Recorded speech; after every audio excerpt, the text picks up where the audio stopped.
प्रथमः पाठः वर्ण परिचयः।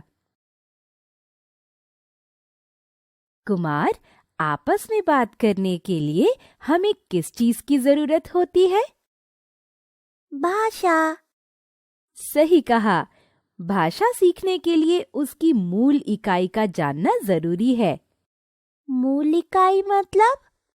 मूल इकाई जिससे शब्द और फिर वाक्य बनते हैं, इसे वर्ण कहते हैं। आओ सीखें। संस्कृत भाषा भारत की सबसे प्राचीन भाषा है और वर्ण इस भाषा की सबसे छोटी इकाई है। अतः भाषा की सबसे छोटी इकाई को वर्ण कहते हैं। वर्ण भेद। वर्ण के दो भेद होते हैं, स्वर अच और व्यंजन हल। स्वरः जो वर्ण बिना किसी वर्ण की सहायता के बोले जाते हैं और जिनके बोलने में मुंह से निकलने वाली श्वास वायु कहीं अटकती नहीं है, उन्हें स्वर कहते हैं। इन्हें अच के नाम से भी जानते हैं। संस्कृत में 13 स्वर हैं। व्यंजनम जो वर्ण स्वरों की सहायता से बोले जाते हैं और जिनके बोलने में मुंह से निकलने वाली श्वास वायु कहीं न कहीं अटकती अवश्य है, उन्हें व्यंजन कहते हैं। इन्हें हल के नाम से भी जानते हैं।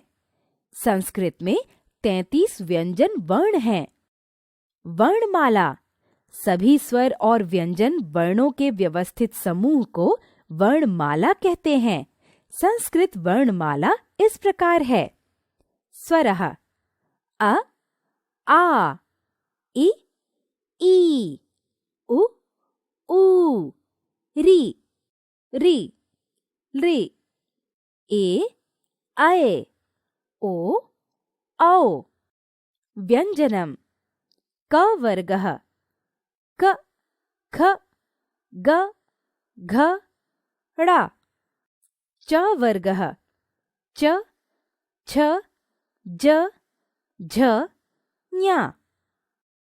ट वर्गः ट ठ ड ढ ण। त वर्गः त थ द ध न। प वर्गः प फ ब भ म। अन्तःस्थः य र ल व। ऊष्मः श श स ह। अयोगवाहः अंग अह। संयुक्त व्यंजनम अक्ष त्र ज्ञ श्रा द्य। आयोगवाह इन वर्णों का उच्चारण स्वर के बाद होता है। अंग अनुस्वार और अह विसर्ग कहलाते हैं, जिन्हें ये और ये चिन्हों द्वारा दिखाया जाता है। संयुक्त व्यंजनम जहाँ दो या दो से अधिक व्यंजन परस्पर मिल जाते हैं, वे संयुक्त व्यंजन कहलाते हैं। संस्कृत में अनेक संयुक्त व्यंजन हैं, किंतु उनमें सबसे अधिक प्रचलित 5 वर्ण हैं। व्यंजनों का सामान्य रूप। व्यंजनों का मूल रूप हल से युक्त है। ऊपर दी गई वर्णमाला के सभी व्यंजन अपने मूल रूप में दिए गए हैं। व्यंजनों के इस मूल रूप में अ स्वर के मिल जाने पर इनका सामान्य रूप बन जाता है।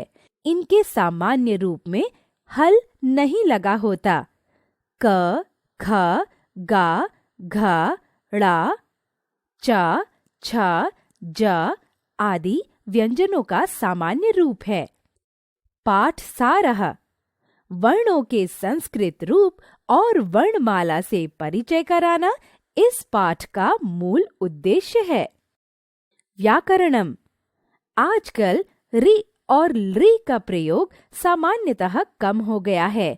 हिंदी में इन स्वरों का प्रयोग नहीं होता, इसलिए उसकी वर्णमाला में 11 स्वर हैं।